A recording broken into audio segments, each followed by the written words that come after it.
The story begins in a sandy desert, where Prince Arnold is getting ready to take down a massive minotaur all by himself. But right at that moment, his butler named Sebas stops him to deliver some serious news, informing him that General Dominic is dead. Arnold immediately asks whether the general was assassinated or not, but Sebas admits that the details surrounding his death are still unclear. Sebas also says he doubts anyone will even bother requesting an investigation to find out who might be responsible for the killing. Setting that topic aside for a moment, Sebas notices that Arnold is holding his adventurer mask in his hand, and he asks Arnold why he's carrying it around, since there's not even a single other person nearby to see him. Arnold explains that it's simply a precaution, because he knows exactly what kind of chaos would happen if people ever discovered that Prince Arnold has secretly been pretending to be an adventurer this whole time. Sebas warns Arnold that he really should stop playing adventurer, since it's an extremely risky hobby for someone in his position. But Arnold simply reminds Sebas that he's already widely known throughout the kingdom as the Insipid Prince, mostly because his younger brother ended up absorbing all of the family's natural talent. Since that's already how people see him, Arnold says he might as well just do whatever he wants. With that said, he puts his mask on and introduces himself under his secret alias called Silver, the SS rank adventurer, using his ancient magic. He takes down the giant minotaur in only a matter of seconds. Silver then makes his way back to the imperial capital and heads straight over to the Adventurer Guild. Everyone inside is left completely shocked the moment he drops a minotaur horn onto the counter, proving that he managed to defeat the creature entirely on his own. The receptionist happily hands Silver his bounty reward and tells him how glad she is that one of the 5 SS rank adventurers in the entire kingdom is stationed at this particular branch. Silver simply asks the receptionist to give him top priority whenever a difficult task comes up next, and then he drops some coins on the counter so she and the other adventurers nearby can go grab themselves a quick drink. After that, Arnold takes off his mask, opens up a magic portal, and heads straight back to the royal palace, where he resumes his everyday duties as the so-called Insipid Prince. Arnold is then shown in a meeting with his twin brother Leonard, where the two of them discuss how General Dominic managed to die so suddenly. They're both fairly certain that someone assassinated him, but neither of them has any idea who could be responsible, and they both agree that launching a full investigation right now would probably cause more harm than good. Given the dangerous position they've now been put in, Arnold tells Leonard that he's going to need to actively fight for the throne, or else the two of them could end up dead. Leonard is a bit hesitant about the idea at first, but after Arnold reminds him of all the disaster that could potentially fall upon them if they don't act, Leonard eventually agrees to go along with the plan. Arnold tells Leonard that the very first thing he needs to do is build up his own personal force so that no enemy will ever be able to threaten them again. In the meantime, Arnold says that he himself will focus on forming political alliances, even though he admits they probably won't be all that strong, since most of the powerful noble families are already locked into one of the 3 existing factions. Hearing just how calm and collected Arnold manages to stay while dealing with such serious problems makes Leonard start to think that Arnold might actually be more suited for the role of king than he himself is. But Arnold insists that he's honestly not that kind of person at all. He simply wants to live out the rest of his life in peace and leisure alongside his future beautiful wife. Besides all that, he explains that he genuinely needs Leonard to become emperor for reasons of his own. Later on, Arnold has a private conversation with Sebas, who asks him why he doesn't just reveal to everyone that he's actually one of the 5 SS rank adventurers. Arnold reminds him that using ancient magic has been considered a serious taboo among the nobility for many years, so revealing that fact would only bring about unnecessary conflict that he simply doesn't have the time to deal with right now. If Arnold were to be exposed as Silver, then people would also learn that he's been secretly using ancient magic this entire time, which would end up being very bad for Leonard's chances of becoming emperor. Setting that concern aside, Arnold then asks Sebas whether there happen to be any duke families out there who aren't currently interested in competing for the throne. Sebas answers that there's only one such family, the Kleinert family. Arnold assumes there has to be some kind of reason why they've been staying so silent during a time like this. Sebas explains that it's because their territory has recently been exposed to a dangerous monster, so the family has been far too busy dealing with that crisis to worry about politics. dukes. Arnold considers the idea of having Silver help the Kleinert family escape from that dangerous predicament in order to put them in his debt, but Sebas doesn't recommend the plan since it could very easily end up revealing the secret connection between Arnold and Silver. But Arnold isn't worried in the slightest, because he knows that all he really needs to do is be careful. With that decided, he suits up in his adventurer outfit and prepares to go pay a visit to the Duke of the Kleinert family. But before he leaves, Sebas warns Arnold about the Duke's daughter and her unparalleled beauty, urging him not to let himself get blinded by her looks. Arnold simply tells Sebas to relax, since he's not the type of person who gets easily carried away by that sort of thing. He then puts on his mask and opens a portal that takes him directly to the Kleinert family mansion. However, one of the Duke's sons takes a single look at him and refuses to believe that he's the real Silver. Silver attempts to pull out his guild card as proof, but the son tells him not to even bother and demands that he leave the premises immediately. Silver prepares to leave, but right before he does, he catches a brief glimpse of the Duke's daughter and privately admits to himself that she really is just as beautiful as everyone says. Arnold returns back home, and Sebas is surprised at just how quickly he managed to come back already. Arnold explains exactly what happened during his visit, and says that he's planning to return to the mansion once again, but this time as Prince Arnold instead of as Silver, so that the Duke will be forced to actually listen to him. 5 days later, Arnold arrives at the Kleinert mansion and has a private one-on-one conversation with the Duke. After exchanging the usual formal greetings, Arnold gets straight down to business and tells the Duke that he's fully aware of the monster problem currently plaguing his territory. Arnold explains that this is exactly the reason why he had Leonard send out the legendary SS rank adventurer Silver to come take care of the situation. And yet, despite all of that, Arnold tells the Duke that he still refused to repay that debt by siding with them in their race for the throne. The Duke insists that he had absolutely no idea Silver had ever visited his mansion earlier, and he begs Arnold for forgiveness while promising to personally investigate the matter. The moment the Duke leaves the room, a smug grin spreads across Arnold's face as he realizes that everything went exactly according to plan. The fact that someone from this household chased Silver away will only end up putting the Duke even further in their debt. Arnold acknowledges that it was a dirty and manipulative move, but he honestly doesn't mind dirtying his own reputation a little, if it means giving Leonard's chances a meaningful boost. About 10 minutes later, the Duke comes back into the room, this time bringing his son along with him, and apologizes profusely to Arnold, explaining that it was actually his own son who had sent Silver away earlier. The son tries to argue that he had absolutely no way of knowing that the real Silver would ever show up at their mansion, but the Duke simply tells him to be quiet and stop making the situation any worse than it already is. The Duke then tries offering one of his sons to Arnold as a formal apology gift, but Arnold flatly refuses, saying he has no need for him or his useless son. The only thing that would truly count as a worthy apology gift, he says, is something that holds real value to both himself and his brother Leonard. At that point, the Duke's daughter, Finn, suddenly steps forward out of nowhere and offers herself up as the apology gift instead. She explains that she was present when Silver was sent away, so she considers herself just as guilty as everyone else involved. Seeing just how far the family is willing to go to make amends, Sebas suggests that Arnold simply overlook the whole incident this one time. Arnold is initially reluctant to just let it go, since doing so would allow their family's disrespect to go unpunished. However, after Sebas reminds him that harshly punishing them isn't something Leonard would ever normally choose to do, and that going against that kind of reputation could seriously damage his standing, Arnold changes his mind. Instead, he asks the Duke to send someone out right away to track down Silver, saying that he'll speak with him about the matter directly. A couple of hours later, Arnold and Finn somehow find themselves standing face to face with Silver, who lets them know exactly how angry he still is about being sent away from the mansion 5 days earlier, though Silver admits that he's still willing to take on the extermination quest. He first asks Arnold whether he's managed to secure a deal that brings the Duke firmly onto their side. Arnold admits that he hasn't struck the deal just yet, but assures him it will happen very soon. Hearing this makes Silver call Arnold the Insipid Prince once again, mocking just how incompetent he seems compared to his own younger brother. Arnold proceeds to reassure Silver once more that everything will definitely get sorted out, and he even goes so far as to bow his head to Silver, which catches Finn completely off guard, since it's practically unheard of for a member of the royal family to bow to someone who isn't even a noble. Seeing how easily Arnold is willing to swallow his pride, Silver finally agrees to take on the monster extermination quest. However, he reminds Finn that they're all counting on the Duke to keep his end of the bargain, since he wouldn't be taking on the quest otherwise. After the meeting comes to an end, Sebas praises Arnold for using illusion magic to create a convincing false image of Silver, calling the whole plan absolute genius. Arnold is simply relieved that everything worked out, since Finn is now completely convinced that what she witnessed was the real thing. Later, on the ride back home, Finn thanks Arnold for bowing his head to Silver on her behalf. She admits that she originally expected him to be someone full of pride and arrogance, but it seems she was mistaken about him. Arnold tries to play the whole thing off, insisting that he only did it for his own personal benefit, but when he looks over at Finn and sees the bright and cute smile on her face, it suddenly reminds him of a distant memory from his childhood, back when he was watching a meteor shower together with his mother. Later that day, Arnold and Sebas are standing together on the mountain, and Sebas asks Arnold whether seeing Finn's smile just now managed to rekindle that same sense of joy he once felt as a child. Arnold simply tells Sebas to be quiet about it. After that exchange, Arnold suddenly starts to notice that the desert around them is absolutely littered with slimes. Sebas explains that another adventure party was recently deployed to handle this exact area, and they've clearly been quite busy dealing with the infestation. Arnold can already tell that there are this many slimes because the mother slime keeps continuously birthing more of them, meaning the swarm is never going to stop unless someone manages to take out the source itself. Arnold immediately transforms into Silver and goes to meet up with the adventurer party, where he's introduced to their leader, a man named Abel. The party members instantly recognize Silver as one of the famously rare SS rank adventurers. Silver asks them whether they've officially been assigned to handle this particular situation, and one of the party members speaks up, explaining that they simply haven't been able to land a fatal blow against the mother slime, since they clearly lack the firepower needed to finish the job, which is why they've been retreating instead. Silver offers to take on the quest himself, but he can clearly sense that Abel's party is hesitant, since they'd rather handle the situation entirely on their own. However, Silver warns them that if they insist on going down that particular road, he'll simply report the matter to the Adventurers Guild and have it listed as an emergency request, which would allow him to accept the quest anyway, meaning there's really no point in them trying to deny him access to it. Abel sees the logic in Silver's argument and agrees to let him handle the mother slime personally. Silver commends Abel for not letting greed get the better of his judgment, and then walks off to go take care of the slime infestation himself. Silver begins casting his powerful ancient magic and manages to wipe out every single slime, including the mother slime itself, in one single destructive blow. Abel and the rest of his party are absolutely stunned to witness ancient magic being used in person for the very first time, but before any of them can even think to ask him about it, Silver simply opens up a portal and leaves the area entirely. Silver eventually arrives back home and removes his mask, completely unaware that Finn has been standing there the entire time in shock, meaning that his once secret identity isn't a secret anymore. Arnold turns to Finn and asks what she is even doing here. Finn explains that she made some snacks herself and simply wanted to bring them over for him to enjoy. She also tells Arnold that he does not have to worry because she has no intention of telling anyone his secret about being Silver, the famous S-rank adventurer. Arnold points out that she actually just said the secret pretty loudly just a moment ago. However, he points out that it is not really a problem because he has already placed a soundproof barrier around the room. Thanks to that barrier, nobody outside the room can hear anything they are saying, so his secret is still perfectly safe. Arnold is surprised by how casually Finn is treating the entire situation. He asks her why she is not even a little worried that he might decide to silence her by force now that she knows his biggest secret. Finn simply smiles and says she is not worried at all. She explains that she knows Arnold is not the kind of person who would ever do something like that. The thought never even crossed her mind because she completely trusts him. As she thinks about it some more, Finn realizes why Arnold has gone through so much trouble all this time. He went as far as setting up a meeting with the false image of Silver, and even referred to himself as the Insipid Prince, all for the sake of helping helping Prince Leonard. Realizing that only strengthens her opinion of him, it convinces her even more that Arnold is a genuinely kind and honorable person who always puts others before himself. Arnold tells Finn that this has never been an issue before, because until now, Sebas was the only person who knew that he was actually Silver. Sebas has always been extremely trustworthy and never lets secrets slip, so Arnold has never had to worry about his identity being exposed. Now that Finn knows the truth as well, Arnold seriously tells her not to tell another living soul about it. Finn agrees without any hesitation and sincerely promises that she will keep his secret no matter what happens. Later that same night, Abel and the rest of his party meet with the Duke to give a full report on the mission they recently completed. After listening carefully, the Duke praises them for the progress they have made and thanks them for all the hard work they have put into the mission. He also apologizes because he knows the task has become much more difficult and troublesome than anyone originally expected. Once he finishes speaking, the Duke orders one of his servants to bring over a small pouch filled with money. He explains that the money is not part of the bounty they were promised. Instead, it is simply an extra reward to show how grateful he is for everything they have done. Abel politely refuses to accept the pouch of money. He tells the Duke that the reward they were originally promised is already generous enough, so he cannot accept anything more than that. He also honestly admits that his party was not the one that solved the real problem in the end, so he does not believe they deserve any additional reward. Hearing Abel speak so honestly and humbly makes Arnold quietly smile to himself, as he cannot help but admire how sincere and straightforward Abel and his companions truly are. After Abel and his party leave, the Duke turns to Arnold and sincerely thanks him for everything he has done. However, Arnold immediately tells the Duke that he should be thanking Prince Leonard instead of him. He explains that Leonard was the one who wanted the Duke to meet both him and Silver in the first place, so the credit should go to Leonard, not him. Hearing that, the Duke formally declares that his household will now support Prince Leonard in his bid for the throne. Arnold accepts the Duke's decision, and the two of them seal the agreement with a firm handshake. As Arnold thinks about it, he realizes that this means Leonard has finally established himself as the fourth major force in the battle for the throne, standing alongside his two brothers and two sisters. The Duke then points out that, despite this progress, Leonard's faction still seems to be lacking manpower. Arnold agrees and explains that most of the nobles are still choosing to remain neutral while they wait to see how the succession battle develops. At the moment, what Leonard needs more than anything is a group of trustworthy nobles who can support him without betraying him later. The Duke asks Arnold if he has any ideas, but before Arnold can answer, the Duke offers a suggestion of his own. He says Arnold should just take Finn with him. Arnold is completely caught off guard by the proposal and asks why he would suggest something like that. The Duke explains that Finn has been insisting that she wants to repay the debt they owe Arnold. Arnold can tell that Finn genuinely wants to help, and since the Duke fully supports her decision as well, he eventually agrees to let her come along. Not long afterward, Arnold and Finn climb into a carriage and begin their journey back to the royal capital, while the Duke and Finn's older brother stand outside and say their goodbyes. During the trip back, Finn notices that Arnold has been unusually quiet. She asks if something is bothering him because he seems a little upset. Arnold admits that he is feeling frustrated. He explains that the struggle for the throne has caused countless deaths throughout history, and because of that, he does not want Finn to get dragged into such a dangerous conflict. Finn understands exactly what he means, but she tells him that she still chose to come because she truly wants to help him. Even knowing the risks, she has no intention of changing her mind. After returning to the royal capital, Arnold heads straight to Leonard's office to report everything that happened during his visit to the Duke's territory. He explains how the meeting went and tells Leonard that the Duke has officially decided to support their faction, mainly because of Silver's involvement. Even so, Arnold advises Leonard not to place complete trust in the Duke just yet. While the Duke has joined their side, it is still too early to know whether that loyalty will remain unshaken. Once he finishes his report, Arnold tells Leonard that one of the Duke's children has come with him. Right on cue, Finn walks into the room and politely introduces herself. Leonard introduces himself in return, and after hearing him speak, Finn smiles warmly. She tells Leonard that she is happy to finally meet him in person because he really is the kind and gentle person Arnold always described him as. Leonard becomes curious after hearing Finn mention that Arnold often talks about him, wanting to know exactly what was said. Leonard eagerly asks her to tell him everything. Finn happily agrees, and the two of them spend some time chatting while she shares the things Arnold has said about him. After listening for a while, Leonard turns to Arnold and asks what he plans to do with Finn now that she has come to the royal capital. Arnold says he intends to have Finn help them as a negotiator whenever they need to deal with other nobles. He also plans to have her stay at the royal mansion for the time being. Simply having a member of the Kleinart family living there should be enough to show everyone that Leonard now has the full support of the Kleinart household. Once that topic is settled, Arnold asks Leonard whether there are any other nobles who might be willing to become their allies. Leonard says it is difficult to say because nearly all the influential families have already joined one of the three strongest factions. Finn looks confused because she has no idea who these three rival factions are. Seeing that, Arnold and Leonard take the time to explain the current political situation to her. They go over the members of the three most powerful noble families in the kingdom and explain how each one is competing for the throne. Arnold explains that those three great families have been steadily expanding their influence in order to strengthen their claims. Each faction has built its support around a different pillar of the kingdom. One is backed mainly by powerful civil officials, another has the support of the military, while the third has gathered the kingdom's strongest magicians under its banner. Leonard adds that many nobles are now trying to win favor with one of those three factions because they believe that is the safest path to securing their own future. Leonard goes on to explain that all of this started about 3 years ago after their older brother, Wilhelm, was killed in battle. If Wilhelm had survived, there never would have been a struggle over who would inherit the throne. After hearing that, Arnold calmly looks at Leonard and confidently tells him that he will personally make sure Leonard becomes the next king. Just then, Marie knocks on the door before entering the room with an urgent letter for Leonard. After reading it, Leonard learns that Duke Zyfrit has officially joined Princess Xandra's faction, while Duke Paulman has pledged his support to Prince Gordon. Hearing that news, Arnold and Leonard immediately realize just how far behind they are. Those two dukes control enormous merchant organizations and possess tremendous financial influence. Competing against that level of wealth will not be easy, and they know they cannot match those resources with money alone. After thinking about it for a moment, Arnold stands up and says he is going to take a short break. He explains that his back is still aching from the long carriage ride back to the royal capital, and he wants to rest for a while before worrying about anything else. 2 days later, Finn asks Arnold if he would show her around the royal capital. Arnold immediately refuses because he knows that walking around together would attract far too much attention. Finn quickly assures him that nobody will recognize her because she plans to wear a pair of glasses as a disguise. Arnold is not convinced at all and tells her that wearing glasses alone is nowhere near enough to hide her identity. He says she will need to put much more effort into disguising herself if she wants to avoid being recognized. In response, Finn pulls out a blue hooded jacket and puts it on. Seeing the hood cover most of her appearance, Arnold admits that it is actually a much better disguise than he expected, realizing it should be enough to keep her from drawing attention. He finally gives in and agrees to take her on a tour of the royal capital. The two head into town soon afterward, and Arnold begins showing Finn around the royal capital. As they walk through the busy streets, Finn is surprised by how much Arnold knows about the city. When she calls him by name, Arnold quickly tells her to call him Arn instead, since using his real name could attract attention. Finn happily agrees because she likes the nickname. After walking around for a while, they stop for lunch. Finn takes a bite of her cheese sandwich and says it is one of the most delicious things she has ever eaten. Arnold explains that it is made with goat cheese, which gives it its rich flavor. Afterward, they notice a group of children playing nearby. Watching them reminds Arnold of his childhood. He tells Finn he used to sneak out of the palace just to play with other children and enjoy a normal life. Finn admits she envies him because she had very few friends growing up. Arnold tells her making friends should be easier from now on, but she should only trust people who have earned it. Their peaceful moment is interrupted when a child accidentally throws a water balloon that soaks Finn's top. Arnold immediately takes her to a nearby clothing shop so she can change. Since she cannot decide what to wear, Arnold picks out a dress for her. When she comes out wearing it, Arnold blushes a little, and even the shop owner says it suits her perfectly. When it is time to pay, Arnold says Sebas will come by later to settle the bill. The shop owner laughs and tells them to enjoy the rest of their day gate. Both Arnold and Finn quickly deny it, but the shop owner simply smiles. The two continue exploring the city until sunset. As they prepare to leave, one last street stall catches Finn's attention. While she is distracted, Duke Holsworth's eldest son, Guido, approaches Arnold and mocks him by calling him the Insipid Prince. He even strikes Arnold's injured leg with his cane to humiliate him. Finn immediately rushes over and demands to know why Guido is treating Arnold that way. When she lowers her hood, Guido instantly realizes who she is. Finn quickly lies, claiming Arnold is actually Prince Leonard disguised as his brother to see how people treat him. Arnold immediately plays along by fixing his hairstyle and perfectly acting like Leonard. Believing he has offended Prince Leonard, Guido quickly leaves with his group. Once they are alone again, Arnold explains that while Finn was trying to help, Guido will likely hold a grudge against her, and now believes Leonard sometimes disguises himself as Arnold, which could make his secret activities more difficult. Even so, Arnold thanks Finn because he knows she acted for his sake. A few days later, Arnold and Leonard receive unexpected summons to attend a formal meeting with their father, the king. Since this has never happened before, Arnold is certain the king's announcement will be anything but good news. The meeting begins with every imperial prince and princess gathered inside the palace, including Arnold and Leonard. Since everyone was called on such short notice, the atmosphere is tense as they wait for the emperor to explain why they have been summoned. After thanking everyone for coming so quickly, the emperor is about to begin when Gordon impatiently speaks up. He asks why they were called and openly says that if this meeting is about going to war, then he would gladly accept the opportunity. Gordon clearly looks excited at the thought of fighting on the battlefield. Hearing that, Xandra immediately calls Gordon a meathead. She points out that he always seems to think about war before anything else. Gordon doesn't deny it at all. Instead, he proudly says there is great honor in fighting for the Empire and even dying on the battlefield if that's what it takes. To him, there is no greater way to prove his loyalty. Before the argument can continue any further, the Emperor finally speaks. He announces that he has decided to bring back an old imperial tradition known as the Knights' Festival of the Hunt. Not only is the festival returning, but all of the imperial princes and princesses will compete against one another during the event. The announcement immediately surprises everyone in the room. Gordon and Xandra exchange confused looks because neither of them fully understands what the Emperor is talking about. However, Eric recognizes the name right away. He remembers reading about the festival and realizes the Emperor is referring to the ancient competition where the Imperial Guards hunt powerful monsters. The winner is determined by who captures or defeats the largest and rarest monster during the event. The Imperial Chancellor, Franz, confirms Eric's explanation. He tells everyone that the Knights' Festival of the Hunt was once one of the Empire's greatest traditions. However, for various reasons, it slowly faded away over the years and eventually stopped being held altogether. Now, the Emperor has decided that the time has come to revive the festival and make it an official event once again. Franz also reassures everyone that there won't be any problems with the Adventurers Guild. Since many of the strongest monsters normally fall under the guild's authority, some of the princes were likely wondering whether there would be any conflict. Franz explains that those concerns have already been handled because the Adventurers Guild has officially agreed to support the event, allowing the competition to proceed without any issues. After hearing all of that, Gordon immediately becomes interested. A competition involving hunting powerful monsters sounds perfect to him. Without wasting any time, he asks the Emperor what the winner of the festival will receive. Gordon immediately suggests that the winner should receive the title of Crown Prince. However, the Emperor says that reward is far too valuable. Instead, he announces that the winner will be given the title of Ambassador Extraordinary. Everyone is shocked by the announcement because they all know just how valuable and respected that title is. After the meeting, Leonard tells Arnold that he would be the perfect person for the Ambassador Extraordinary position. However, Arnold doesn't think he's capable of building and maintaining good relationships with other nations, so he says Leonard would actually be the better choice. Leonard knows Arnold is right, but the thought of having to compete against his own family still doesn't feel right to him. Even so, Leonard understands that winning this competition is extremely important for his future plans, so he decides to take part. However, he also says he'll need Arnold and Finn's help if he wants to have a chance at winning. After returning home, Arnold explains the whole situation to Sebas and Finn. Finn says this is a great opportunity for Leonard, and Arnold agrees. abilities. However, he also points out that it could become a huge problem for them. If someone like Xandra or Eric wins the title, they'll gain a massive advantage and could easily push Leonard out of the race for the throne. Arnold and Sebas spend some time trying to think of a solution. While they're discussing different ideas, Finn suddenly says she has one of her own. She tells Arnold that all he has to do is win first place in the competition himself. However, Arnold and Sebas immediately tell her that's a terrible idea. Arnold still has to keep pretending that he's weak and incapable. If he suddenly starts showing his real abilities, everyone will become suspicious because it would seem completely out of character. Arnold admits that her idea has the highest chance of success, but he reminds her that it would also reveal their biggest trump card. Once that secret is exposed, Leonard would lose the advantage they've been protecting, making it much harder for him to inherit the throne. Sebas then starts thinking about what the other princes and princesses might do before the competition begins. He says they could lure rare monsters into the hunting area ahead of time to increase their chances of winning. Hearing that, Arnold realizes they could do something similar by driving monsters toward the eastern region while disguised as silver. However, Finn immediately tells him that's a terrible idea. Arnold quickly agrees because he knows it would only bring disaster to the innocent people living in the eastern region. Arnold then says he admires the fact that Finn always chooses to do the right thing, even when doing the wrong thing would benefit her. However, Finn completely misunderstands what he means and thinks Arnold is confessing his love for her. Overjoyed by what she believes she heard, she happily rushes off to bring him another cup of tea. After Finn leaves the room, Sebas tells Arnold that the Adventurers Guild has been trying to contact Silver for quite some time. The next day, Arnold changes into his silver disguise and heads to the guild. As soon as he arrives, the receptionist tells him about an A-rank bounty that has been placed on a mutant Cerberus. Several other A-rank adventurer parties have already been defeated, so the guild is counting on Silver because he's the only S-rank adventurer available. Silver immediately heads out to face the mutant Cerberus. Wanting to end the fight quickly, he fires a powerful energy blast at the monster. However, the Cerberus is much tougher than he expected and survives the attack. Realizing he can't hold back, Silver jumps high into the air and activates his energy ascension skill, defeating the monster in a single strike. After the battle, Silver walks over to collect the monster's core. Just then, Elna, the commanding officer of the 3rd Regiment, arrives on horseback and asks if he was the one who defeated the mutant Cerberus. Silver confirms that he was, then sarcastically asks if she's too blind to tell. That comment clearly offends Elna. Trying to get back at him, Elna starts looking for any excuse to accuse Silver of disrespecting her noble family. However, Silver turns the situation around and reminds her that she's actually the one disrespecting the Adventurers Guild. He points out that the only reason she came all the way there was because she planned to defeat the Cerberus herself if the guild hadn't already taken care of it. Realizing Silver has a point, Elna's vice commander quickly advises her to back down. He explains that if the guild officially accepted the request first, then they would be the ones in the wrong for interfering. He also reminds Elna that they need to return to the capital as soon as possible. Before leaving, it's obvious that Elna has developed a personal grudge against Silver. After she rides away, Silver admits that insulting her actually felt pretty satisfying. Even so, he realizes it probably wasn't the smartest decision to make an enemy out of someone like her. A few days later, Arnold and Sebas wait for the new person the king is sending to strengthen their forces. Arnold quietly hopes it isn't Elna. However, Sebas reminds him that Elna is one of the kingdom's most talented and promising knights, so they really couldn't ask for anyone more capable. Arnold agrees that she's highly skilled, but he admits he simply can't stand her. The biggest reason is that she used to bully him when they were children, and he still hasn't forgotten about it. Arnold is completely shocked when Elna suddenly arrives at his office. She informs him that the regiment assigned to support him in the upcoming competition is none other than her own. The moment he hears that, Arnold immediately refuses. The last person he wants by his side is Elna. However, Elna has no intention of leaving. She boldly tells him that she's going to make sure he wins the competition and prove everyone wrong for calling him the Insipid Prince. Unfortunately for her, that's the exact opposite of what Arnold wants. His entire plan depends on staying unnoticed and continuing to act like a weak and useless prince. If he suddenly starts getting praised, all the attention will be focused on him, which is exactly what he's been trying to avoid from the very very beginning. Ignoring all of Arnold's complaints, Elna wastes no time getting started. She drags him outside and immediately puts him through a series of brutal training exercises and refuses to let him rest no matter how tired he is. The next morning, his back is covered with sore muscles and every part of his body aches. As Finn gently massages his back, Arnold winces in pain and asks her to be a little more careful because everything hurts. Finn can't help but feel confused. Since Arnold is secretly the legendary S-rank adventurer known as Silver, she expected him to breeze through Elna's training without any trouble. However, Sebas explains that Arnold's strength doesn't come from his body. In fact, he's actually weaker than the average person when it comes to physical ability. Almost all of his power comes from his mastery of ancient magic. Without that magic, Arnold would be nothing more than an ordinary weak man in a fight. Hearing that makes Arnold realize there may actually be an advantage to having Elna train him, since she's already known as the strongest knight in the kingdom. If he then wins the competition, everyone will simply assume it happened because of Elna's training rather than his own abilities. Finn quickly understands what Arnold is thinking. If everyone gives Elna the credit, Arnold can fight with his full strength during the competition without exposing his secret identity. Realizing this, Arnold finally becomes confident that they have a real chance of winning. Even so, Arnold still believes Leonard would make a far better ambassador extraordinary than he ever could. Sebas, however, can easily see through Arnold's excuse. He points out that Arnold isn't just thinking about Leonard's future. He's also trying to avoid taking on all the responsibilities that come with such an important position. Not long afterward, Elna returns carrying some medicine for Arnold's injuries. However, Arnold tells her that he doesn't need it because Finn has already finished treating him. Since it's the first time the two women have met, Elna and Finn politely introduce themselves and exchange greetings politely. Though the introductions don't last very long because Elna immediately grabs Arnold again and drags him back outside for another round of training. This session is even tougher than the previous one, and Arnold struggles far more than before. After finally making it back inside, Arnold slowly walks through the mansion, looking like he's ready to collapse. However, instead of going straight to bed, he quietly activates his ancient magic. A hidden passage suddenly opens, revealing a secret path that leads deep beneath the estate to an underground library. Inside is his grandfather, who is still busy studying ancient magic. The old man's research into ancient magic eventually led to a terrible fate. During his studies, he ended up being taken over by a powerful demon, and as a result, his soul was trapped inside a book.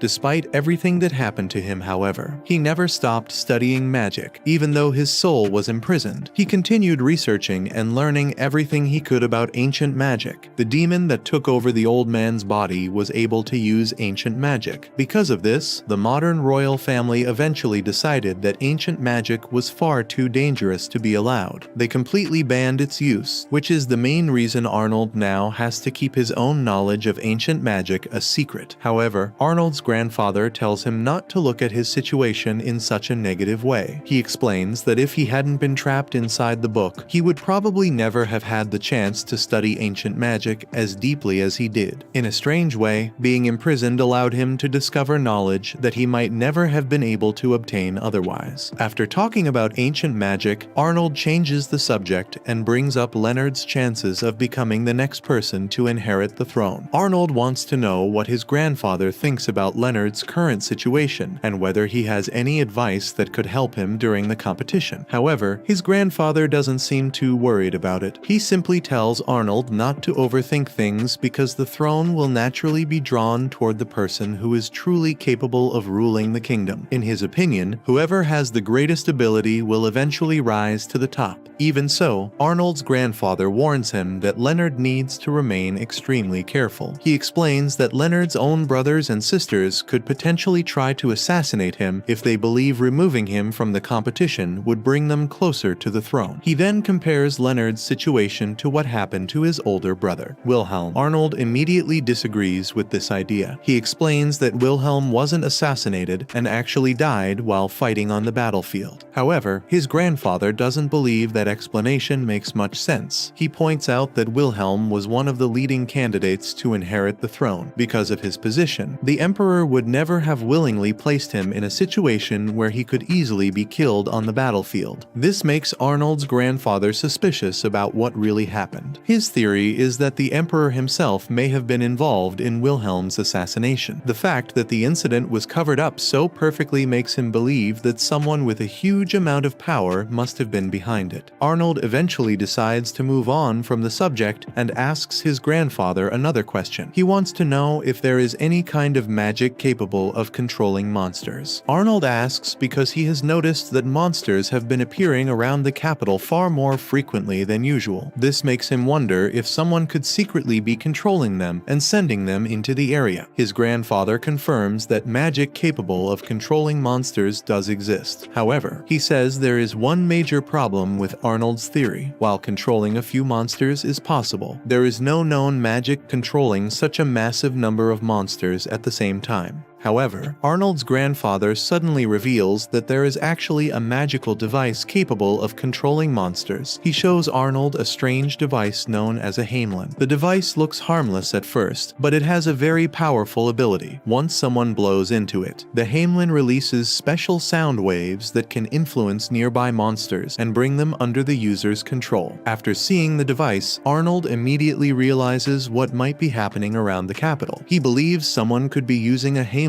to attract monsters to the area. This makes Arnold think about the upcoming Night Festival and its famous hunting competition. The Night Festival of the Hunt is about to begin, and this year's reward is incredibly important. The winner will receive the prestigious title of Ambassador Extraordinary. Because of how valuable this position is, Arnold knows that he and Leonard can't afford to lose this competition. If they want Leonard to have a real chance at inheriting the throne, they have no choice but to win. However, Arnold now has a much bigger problem to deal with. If someone is using a Hamelin to control and attract monsters, then Arnold needs to figure out how to stop it before the festival begins. He asks his grandfather what would be required to stop the Hamelin from affecting the monsters. His grandfather explains that the only way to stop it is to destroy the device itself. As long as the Hamelin remains intact, it will continue releasing sound waves that can influence the monsters and draw them toward the area. This makes Arnold think about something strange. He and his grandfather remember that monsters had already started appearing around the capital long before the Night Festival was even announced. This means the sudden appearance of monsters couldn't have been caused by the festival alone. Arnold realizes that someone must have been planning something with these monsters long before anyone knew about the competition. The Emperor, in particular, may have had another reason for attracting so many monsters to the capital. The festival might simply be a convenient excuse for whatever plan he has in mind. With all these thoughts running through his head, Arnold eventually leaves his grandfather and starts making his way back through the halls. However, as he's walking, Arnold suddenly senses something unusual. He realizes that someone has been secretly following him. Instead of continuing to walk, Arnold stops in the middle of the hallway. He turns around and calmly tells the person hiding behind him to come out and reveal himself. A mercenary eventually steps out from the shadows. He immediately pulls out a knife, making his intentions clear. However, the man quickly explains that he has no intention of killing Arnold. His goal is much simpler. He has been hired to make sure Arnold doesn't participate in the upcoming Night Festival. The man seems confident that stopping a supposedly weak prince like Arnold shouldn't be difficult. After all, everyone knows Arnold as the Insipid Prince, someone who is believed to have almost no talent or ability. But the moment the mercenary tries to make his move, Arnold completely catches him off guard. Without even breaking a sweat, Arnold activates his magic and creates a powerful barrier around the mercenary. The barrier instantly traps him in place, preventing him from moving or escaping. The man is completely stunned. He never expected Arnold to possess this kind of power. This moment makes the bandit realize that the man everyone calls the Insipid Prince might not be as insipid as they think. The bandit, realizing that Arnold has caught him, suddenly calls out to the rest of his companions companions and orders them to attack. However, before they can do anything, sFurtive suddenly walks into the room. He calmly informs Arnold that there's no need to worry because he has already taken care of the other bandits. With the rest of the group defeated, Arnold turns his attention back to the mercenary in front of him. He decides to use a mind torture spell on him, forcing the man to reveal the truth about who sent him. Under the effects of the spell, the mercenary finally confesses that Xandra was the one who hired him to stop Arnold from participating in the night festival. Arnold isn't happy to hear that Xandra was behind the attack. The fact that she was willing to have him assassinated makes him realize that she's clearly a dangerous enemy. However, the timing of the attack also makes Arnold question whether Xandra is really responsible for the mysterious monster attacks happening around the capital. After all, if Xandra had just tried to have Arnold killed, then it seems unlikely that she would also be secretly controlling the monsters. Arnold begins to think that someone else must be behind the strange events. Based on everything he's learned so far, he believes the real culprit could either be Gordon or Eric. With that thought in mind, Arnold walks away and tells sFurtive to take the captured assassin and lock him up somewhere secure. However, just as Arnold is about to leave, sFurtive tells him that the location for the upcoming night festival has finally been announced. This year's event will be held in Kiel, a region located in the eastern part of the empire. The news means that Arnold and the others now know exactly where they'll need to go for the competition. With the festival only one day away, the citizens of Kiel are already extremely excited. The entire city is filled with people looking forward to the event, and everyone is eagerly waiting for the next day to arrive. Meanwhile, Arnold decides to give Finn a special gift before the festival begins. He gives her a pair of magical glasses that will help hide her true identity. With the glasses on, other people won't be able to easily recognize who she really is, allowing her to move around without attracting unwanted attention. Later on, Arnold and Finn spend some time exploring the city together. However, they end up visiting almost every cake shop they can find and trying all kinds of different cakes. Eventually, the two of them are sitting around with completely stuffed stomachs. Finn, however, isn't exactly happy about this. Even though she's already full, she still wants to visit more cake shops and try even more desserts. Arnold points out that there's no way she can keep eating when she's already this full. Instead, he suggests that they go for a walk around the city so she can move around and hopefully work up an appetite again. But while they're walking, Arnold and Finn suddenly spot someone familiar. It's Leonard. Arnold remembers that Leonard is currently in Kiel on official business with the knights. As Leonard approaches them, the citizens nearby immediately begin comparing the two brothers. Unfortunately for Arnold, the comparisons aren't exactly flattering. The citizens start talking about how Leonard is much more handsome and looks much stronger than Arnold. He doesn't pay much attention to their comments and simply asks Leonard why he's doing in town. Leonard explains that there have been several thefts happening throughout the city recently. Because of this, he's been sent there to investigate the situation and find out who's responsible. With the night festival only one day away, Arnold realizes that there may be more going on in Kiel than just the upcoming competition.